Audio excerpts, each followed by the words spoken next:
പുരുഷന്മാർ ജാഗ്രത, യുവാക്കൾ പ്രത്യേകം ജാഗ്രത. ഏത് മുജാഹിദ് പള്ളിയുടെ മുന്നിലൂടെ പോകുമ്പോൾ വല്ല പെണ്ണും അതിലേക്ക് ചാടി വീഴും കാത്തുള്ളി. അപ്പൊ ഒരു സ്വാഭാവിക സംശയം എന്താ, ബൈക്കിന്റെ പിന്നിലിരുന്നാൽ ബാലൻസ് ക്ലിയർ ആണെങ്കിൽ നമുക്കറിയാം, പുരുഷന്മാരായ നമുക്കാണ് ഈ സുഖാണ്, ഒരു കാലം അങ്ങോട്ട് ഒരു കാലം ഇങ്ങോട്ട് ഇട്ടിരുന്നാൽ സംഗതി ക്ലിയർ ആയി കിട്ടും അല്ലേ. അപ്പൊ സുഖമായിട്ട് ബാലൻസ്. പെണ്ണുങ്ങൾക്ക് അത്ര തന്നെ ഇരിക്കാൻ സുഖം കിട്ടൂലല്ലോ, നമ്മളെ മാതിരി പുരുഷന്മാരെ മാതിരി ഇരിക്കാൻ കഴിയില്ലല്ലോ. അപ്പോ അവരെന്ത് ചെയ്യേണ്ടി വരും, രണ്ടു കാലും മുന്നിൽ കിട്ടിട്ടാ ഓര് ഇരിക്കേണ്ടി വരിക. അങ്ങനെ ഇരിക്കുമ്പോ പിടുത്തം കിട്ടണമെങ്കിൽ മുന്നിലുള്ള ആളെ പിടിക്കേണ്ടി വരും അല്ലെ. നമുക്കറിയാം മുന്നിലുള്ള ആളാണെങ്കിൽ അവൻ അന്യ പുരുഷനാണ്, ആ പിടുത്തം വരൽ തന്നെ എവിടെ നിങ്ങൾ ചിന്തിക്കും ചെയ്തോളി.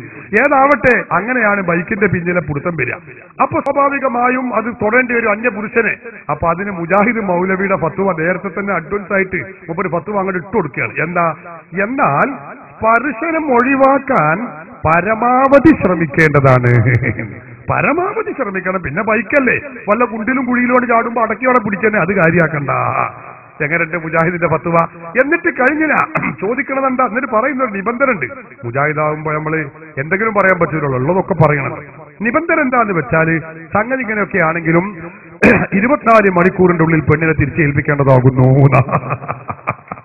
അതായത് ഒരു രാത്രിയും ഒരു പകലും ദീർഘമാവാത്ത യാത്ര നോക്കണം നിങ്ങൾ. അതിനെന്നെ 24 മണിക്കൂർ അറിയാം. ഒരു ചെറുപ്പക്കാരൻ ഒരു പെണ്ണിനെ കിട്ടിയ 24 മണിക്കൂർ വേണം. ഒപ്പന എവിടുന്ന പേരുണ്ടത്? ഇവരെ മതം ഏതാ നമുക്ക് മനസ്സിലാകുന്നില്ല. സഹോദരന്മാരെ, ഞാൻ ഓരോന്ന് വിശദീകരിക്കാൻ എനിക്ക് സമയമില്ല, താല്പര്യമുണ്ട്, സമയമില്ല. നിങ്ങൾ നോക്ക്, പൂർവീകർ പഠിപ്പിച്ച ഇസ്ലാമിക ആശയങ്ങളെ ഓരോന്ന് വെട്ടിമുറിച്ചു കൊണ്ടിരിക്കുകയാണ്.